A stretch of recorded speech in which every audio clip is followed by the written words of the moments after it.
as part of the third set of basic concepts, we are going to look at terms. We are going to look at some organizational influences on project management.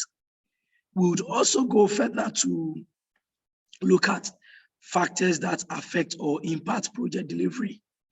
And then we'll go further to look at what we mean by project stakeholders. And then we'll go further to also look at project governance, and then the difference between a project team and a project management team. Then we'll look at project success. And then finally, we'll look at project life cycle. Looking at the time, it is very possible that we will not be able to complete all these concepts. But I have made it in such a way that, God willing, when we meet next week, Saturday, the concepts that will be treated next week, Saturday, are not that many.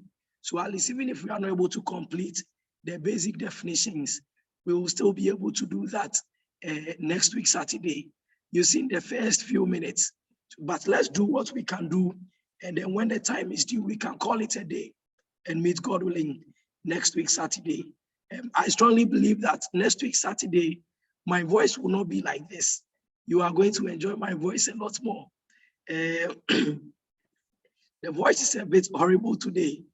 Kindly forgive me. It's not my doing. And I'll tell you why, how we refer to that factor in project management. There are some factors that are beyond our control, and we'll look at all of that. So as part of the third set of basic definitions, I want us to look at certain factors that affect or impact project delivery, and then some other concepts, and then we can call it a day. Good. So as part of the factors that affect or impact project delivery, please, one thing we must know as project managers is that as a project practitioner, there are two sets of factors that will affect how you undertake or manage your project. There are those factors that are above your control, and there are those factors that are within your control. And all these factors will come to play when you are working or when you are managing any project. Now, let me ask a very simple example, a very simple question. Please, as a person, do you have control over the weather? I mean, the weather, the vagaries of the weather, like rainfall, sunshine, and what have you. Do you have control over them?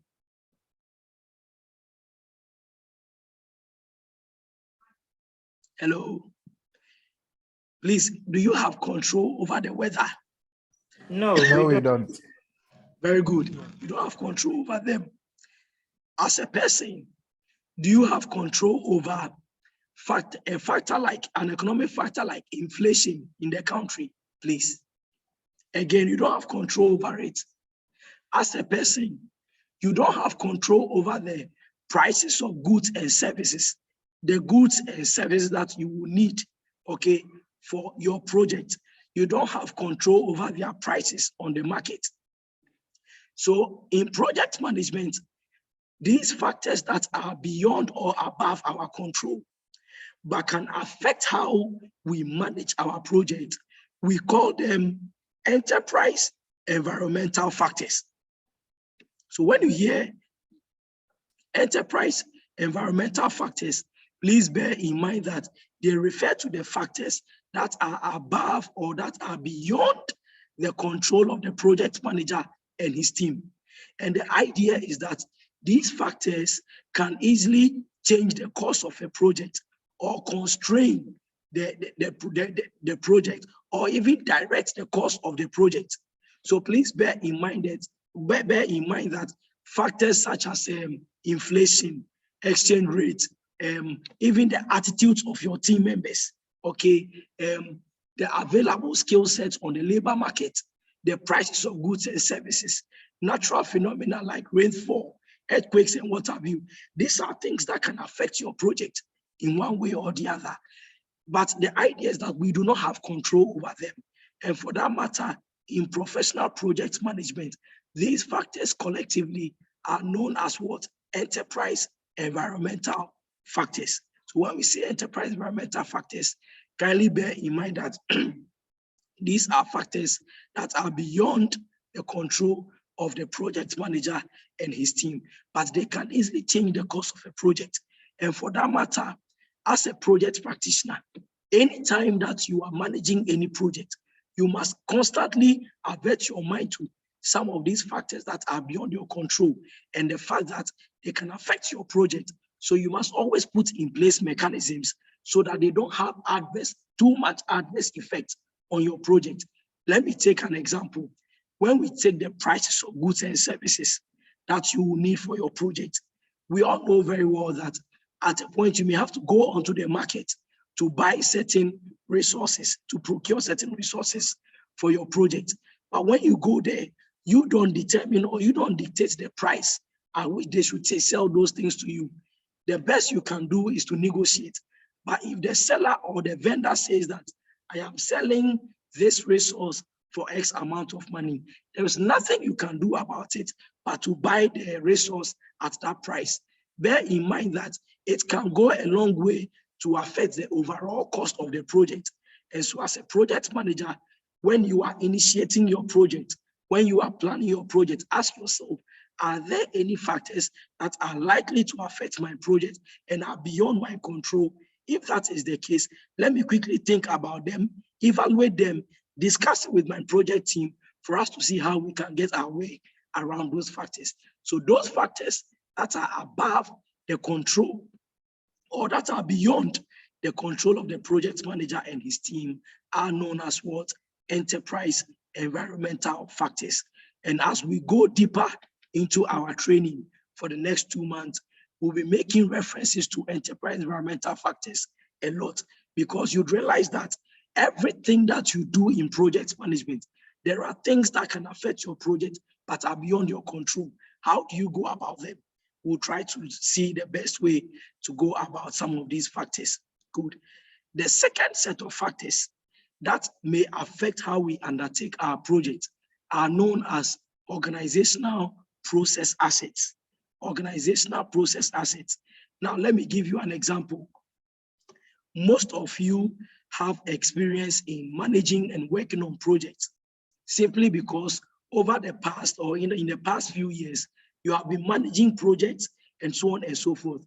So you know very well that every project that you manage, you are supposed to keep records of the project. And bear in mind that in project management, record documentation is very, very, very important. So whenever you manage any project, as part of your record documentation, you may even keep a record of the lessons that you have learned on a project. Anytime we undertake a project, we learn lessons. Even as human beings, we learn lessons every day. There is something we will know tomorrow, which we don't know today. And when we get to know it, well, ideally, we are supposed to write it down so that going into the future, we don't repeat the mistakes of the past. In project management, anytime we undertake any project, it is important that we document the lessons that we learn on our project. At the end of the project, we will keep records of these learned lessons in the archives of the company, so that when next we are going to undertake a new project in the future, we can make reference from our learned lessons archives, okay? So we don't repeat the mistakes of the past on the new project we are going to work on. In your organization, there are policies that govern how projects should be undertaken. In your organization, there are templates of documents that are used for project management. For instance, if you want to create a communications management plan on your project, or you want to create a procurement management plan, or you want to create a stakeholder management plan, some of your organizations already have templates of such documents. These are documents that are within our control. These are factors that are within our control. Because they are factors within our control, we refer to them as what? Organizational process assets. So please bear in mind that within professional project management, any factor that is within your control, such as learn lessons from previous projects, historical records of previous similar projects, templates of documents, policies of your company pertaining to how things should be done on projects are collectively known as what? Organizational process assets. We believe they are assets to you because what do? They enhance the chances of success on any project that you are put on again. So please bear in mind that as a project manager, in undertaking your project, the two major set of factors that you have to always consider when you are performing any step or when you are performing any process within project management are what? Your enterprise environmental factors and then your organizational process assets. The enterprise environmental factors are the factors that are above your control, and the organizational process assets are factors that are essentially within the control of you, the project manager, and then your team. Let's go further to look at some examples of these two sets of factors. So as I have it here, when we say enterprise environmental factors, we are saying that they refer to both internal and external environmental conditions that are beyond the direct control of the project team. And they may what? Either constrain, influence, or direct the course of a project. And examples of them include the available skill set on the labor market. Muhammad, Ahmed, Salma, Emmanuel Labi, you do not determine the skill sets that are available on the labor market. Remember that the labor market is more of an abstract market whereby skills are sold. Of course, it is not a physical market where you see human beings being sold. But we all know very well that there is something we call the labor market. You and I don't determine the skill set that should be available on the labor market. So if you are undertaking any project and you need some skill sets on your project, it is the available skill set on the labor market that you have to make use of. So it is something beyond your control. Again, another example is national infrastructure. National infrastructure is beyond the control of you and I. We don't determine national infrastructure. And by national infrastructure, I'm referring to the roads, the hospitals, the footbridges, the interchanges, and so on and so forth. These are things that are beyond our control. We cannot say for the purpose of our project, we are going to construct a 10-kilometer road for our project alone. It is something beyond our control. We only will have to make use of the infrastructure that is available. So infrastructure is something that is above our control. Another example is attitudes, the attitudes of human beings. Please bear in mind that you cannot control another human being's attitude.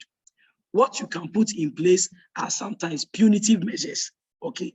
But you cannot control people's attitudes. So people's attitudes, the human beings, remember when we were talking of the qualities of a project manager, we made mention that you should be able to lead people, okay, to be able to accomplish the objectives of a project. Unfortunately, you don't control the attitudes of people. So it is one of the factors that is above your control, but can easily affect your project. So as a project manager, what must you do? When we get there, we'll get to know how we should manage some of these things. Again, marketplace conditions, such as the prices of goods and services, the available resources on the market are also beyond our control. And so when we get there, we will have no choice but to play by the rules of the market, where we are going to procure our goods and services. Again, natural phenomena like such as rainfall, earthquakes, tsunamis, huge heavy sunshines, and what have you, are all things that are beyond our control. Left for you and me, will regulate rainfall and regulate the sunshine. Unfortunately, it is something that is above our control. So as a project manager, when we are managing any project, let's bear in mind that natural phenomena such as these are above our control, but they can influence or change the course of our project. For example, if you are doing a project whereby, let's say it's a construction project, or you are doing a project It may not be even construction alone, in any other field. And you know very well that rainfall can easily influence the duration for the project, whereby if it rains heavily, you may have to suspend activities on the project. Then clearly it means that you don't plan your project to coincide with the onset of the rains. So this is how we get around some of these factors that are above our control. We always must put in measures so that these factors do not affect us adversely on our project. Another important factor which is above our control have to do with government regulations. So we all know very well that every industry that you find yourself is regulated by a certain law, okay? And as a project manager, in order not to be held liable for having broken any law, you must always play by the laws. For instance, if you are into mining or if you are into oil and gas exploration, you cannot do or engage your activities without taking cognizance of the EPA policies pertaining to the work that you are doing. So bear in mind that EPA policies will affect how we undertake our projects. Again, we have labor laws of Ghana, and we know there is something they call the minimum wage. You cannot decide to pay your workers lower than the minimum wage. There is something above your control called the labor law. And for that matter, you must play by that law. So it becomes one of the factors that is above your control, which you can't do anything about. And then another important factor which we need to look at is economic or our economic factors, such as inflation, the exchange rate, and so on and so forth. These are factors that are above our control. If a whole economic guru is not able to control inflation, how can you, a project manager, control inflation? In mind, please, I'm not doing politics, I'm begging you. It's just an example. In any case, I have academic immunity. I can cite examples to help our participants understand and imbibe the concept a lot more. So if a whole economic guru is not able to arrest, the cedi or arrest the dollar, based on, whichever way they call it, then you, a project manager, can you control inflation? Can you control the exchange rate? The answer is a big no. These are factors that can affect your project in the sense that you are supposed to probably procure some, goods or some resources on your project. And you have a situation where prices of goods and services keep skyrocketing by the day. They keep on increasing day in, day out. Meanwhile, your stakeholders have also given you a specific amount of money within which you are supposed to work with. And you have a situation where prices are rising by the day. The question is, will you be able to complete your project within the funds that have been given you? That's a big problem for you. That's a big question that you are supposed to answer. So these are things that are likely to affect you. So if you are put on a project like that, what should you do? I am sure as we go on, some of these questions will be answered and we'll get to learn as professionals. So these are some examples of the factors that are above our control. There are many more examples, but for the purposes of time, I've limited them to these ones. I'm sure as time goes on, more and more will come up. On the other hand, let's look at the factors that are within our control. We call them what? Organizational process assets. And we are saying that organizational process assets are process-related assets from any or all of the organizations that are involved in a project that can be used to influence the project success. Examples of organizational process assets include the historical records of previous similar projects. The idea is that the reason why we keep some of these records is because we want to contribute to organizational learning, so that when we keep records of things that have happened on old projects, when we are going to do new projects, we can always refer from the archives so that we don't repeat the mistakes of the past. If there is something we want to do, we can always make reference from old documents and be able to create a better document on our current project. So documents of previous similar projects, templates, I'm sure we all know templates. Templates of documents that are used within our organizations on projects are also examples of organizational process assets. Organizational policies, our company's policies, procedures, and guidelines on how to do things in our project or on project can always be modified to suit the needs of our project. So there are things that are within our control. And for that matter, we call them what? Organizational process assets. Because of that, please bear in mind that, I'll leave this one for you to go and do the reading. The two categories of organizational process assets. Usually for organizational process assets, we put them into two categories. We have what you call the procedures and policies, and then we have what you call the corporate knowledge base. These two categories of factors can all be used to enhance the chances of success of any project that we find ourselves on. Let me go further to quickly look at who we refer to as project stakeholders. Project stakeholders. Please, when we say a project stakeholder, what comes to mind? Who is a project stakeholder? Who or what do you understand by a project stakeholder? Yes, Bright. People who have interest in the project, and that may will include people who actively have interest and those who are also impacted by the project, even if they do not show any active involvement in it. Very good. So anybody who has interest in a project.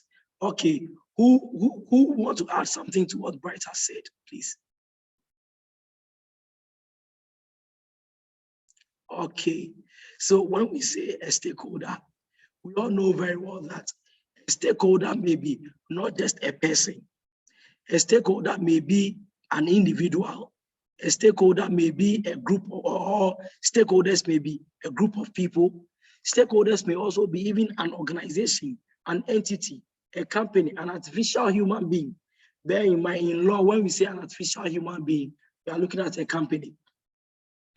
A stakeholder may be a person, a group, or an entity that may affect a project or may be affected by a project, that may impact a project or may be impacted by a project, or that may have some form of interdependency, on a project. Please bear in mind that on projects, most of the time we may have the primary stakeholders and then the secondary stakeholders, what some people refer to as the key stakeholders and then the minor stakeholders. But the idea is that anybody who can affect your project in one way or the other, anybody who even perceives him or herself to be affected by your project qualifies to be a stakeholder. And bear in mind that, God willing, when we meet next week, we are going to exhaust the topic of stakeholder management, because it is so important that you cannot start a project without averting your mind to the people, the organizations, the groups that are, for that qualify to be stakeholders on your project. But the question is, as a project manager, do you need to operate an open door policy or a closed door policy on your stakeholders when you are managing a project? All of these questions are going to be answered later when we meet, God willing, next week. But all we are saying is that if you want to know that somebody or an organization qualifies to be a stakeholder on your project, please bear in mind that anybody who may have an interest, in any case, stake is the same as interest. So if anybody holds a stake in your project, that means the person has some form of interest. So anybody who has any form of interest in your project qualifies to be a stakeholder. Anybody who may be affected by your project qualifies to be a stakeholder. Anybody who may be involved, either directly or indirectly in your project, may qualify to be a stakeholder.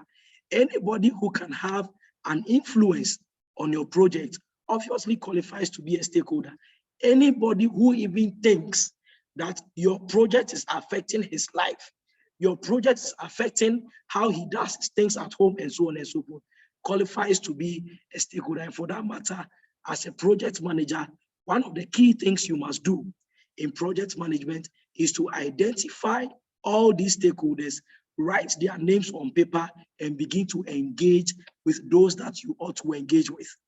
And for that matter, please bear in mind that the next time you are put on any project, if you want to identify any stakeholders on your project, please use this list as your generic list of identifying stakeholders so that anybody who will provide you resources on your project, see that person to be a what?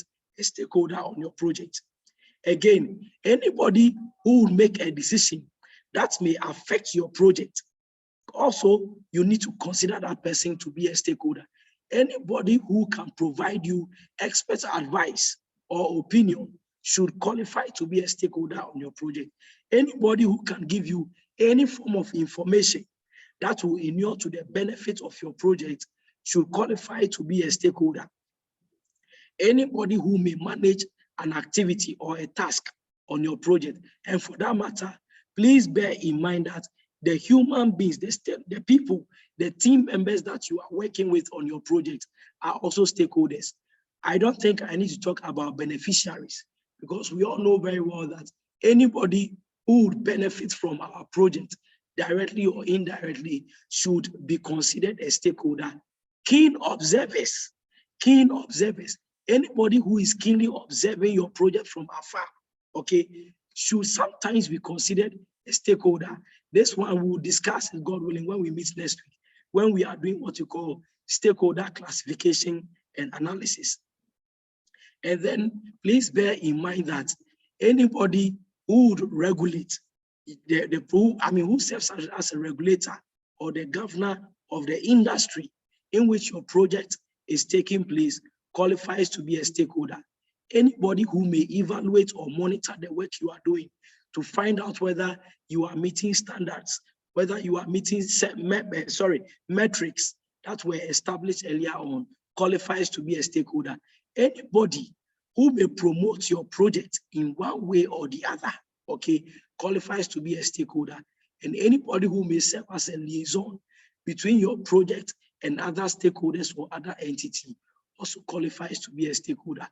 This is not an exhaustive list of the persons or entities that may be considered to be stakeholders. This is just what a few of them. I'm sure you know very well that there are many people or many entities which have not been captured as part of this list, but qualify to be stakeholders on our project. Any questions so far, please? On that score, it is already 12 noon. I would want to pause here and invite questions. If there is any question, kindly ask. Otherwise, we have a few of the slides to go through, but we'll just rush through them when we meet, God willing, next week. So do we have any questions so far, please? We have exhausted our time, our 3 hours for today. And I think having learned for 3 hours, it is enough for the day. So let us draw down the curtains on today's training and then meet, God willing, next week. Today, we have come across several concepts. We have come across definitions of projects. We've come across what we mean by project management. We've come across what we mean by programs. We've come across portfolios. We have equally looked at project triggers. We also came further to look at the performing organization of a project. We looked at who qualifies to be a project sponsor. We looked at who qualifies to be a project manager. And we also looked at the qualities of a project manager. We also went further to look at the factors that affect or impact project delivery. The fact that there are 2 sets of factors, those that are above our control and those that are within our control. I think we have done a lot, and I want us to draw the curtains down on today's training and meet, God willing, next week to continue towards our journey of making you certified project management professionals. Any questions so far, please? Otherwise, I would want to say a big thank you for your presence. I appreciate your presence. I am glad you showed up. Please, let's meet, God willing, next week, same time, and continue. Yes, Mohammed, your hand is up, sir. Yes, yeah. So I wanted to find out if I can contact you backstage, get numbers of everyone here, so that we could form a WhatsApp platform and yes, sir. And then yes. So I'll get the numbers of the group members and yes, sir. form the WhatsApp group, yes, so that every information Definitely, can be relayed on. definitely. So we'll talk when we are done with the class. Okay. All right. So, any other concern, question? Okay. I think we are exhausted. So let's meet, God willing, next week to continue with our journey towards making you certified project management professionals. I've enjoyed today, although my voice didn't help me. Kindly forgive me. You know that this is not how my voice is. But I believe by next week, Saturday, there would have been a tremendous improvement in my voice, and we can enjoy the lectures a lot more. So thank you so much, and see you. Please enjoy the rest of the week and stay safe, and be blessed in the course of the week. And let's meet. Please be expecting your 35 questions. You will be giving 35 multiple choice questions. Please spend time, solve the questions, read from the PMP guide. If you don't understand the question, get the correct answer and enhance your understanding of the concepts that we have started treating. Thank you so much and enjoy the rest of the week. Thank you. Have a good one, please. Bye-bye. Thank you. Speedy recovery. Thank you. Thank you so much.